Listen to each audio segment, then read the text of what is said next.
કામગીરી વચ્ચે ભાજપના બુથ પ્રમુખ મતદાર દંપતી વચ્ચે થયેલા બબાલ વચ્ચે આંબાવાડી સહજાનંદ કોલેજમાં એસઆરની કામગીરી સમયે માથાકૂટ થઈ। ભાજપના બુથ પ્રમુખ વિરુદ્ધ માર મારવાની અને ગાળો ભાંડ્યા હોવાનો આરોપ છે। બુથ પ્રમુખ શ્રીરામ મોદી વિરુદ્ધ ધારાની શાહ પતિ મનીષે ફરિયાદ નોંધાવી છે। મનીષ શાહનો કારથી અકસ્માત કરી ઉડાવી દેવાની ધમકી આપ્યાનો પણ આરોપ છે।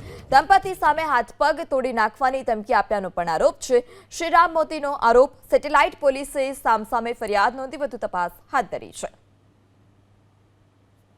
વધુ માહિતી સાથે સંવાદદાતા ચેતન ફોન લાઈનથી જોડાય છે। ચેતન, સેટેલાઇટ પોલીસમાં સામસામે ફરિયાદ નોંધાઈ છે, શું સમગ્ર વિગત અને પોલીસ તપાસમાં કોઈ તથ્ય સામે આવ્યું છે ખરી?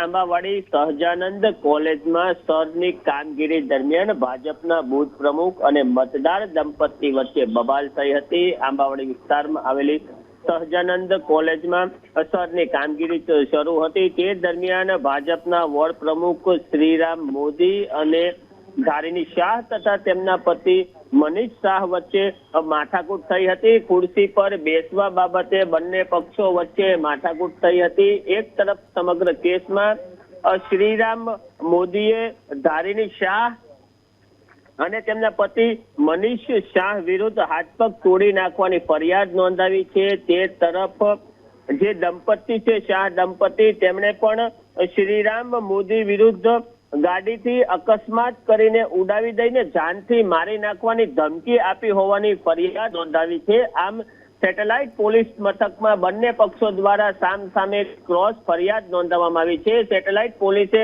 બંને પક્ષોની ફરિયાદ નોંધી કેસની આગળની કાર્યવાહી હાથ ધરી છે।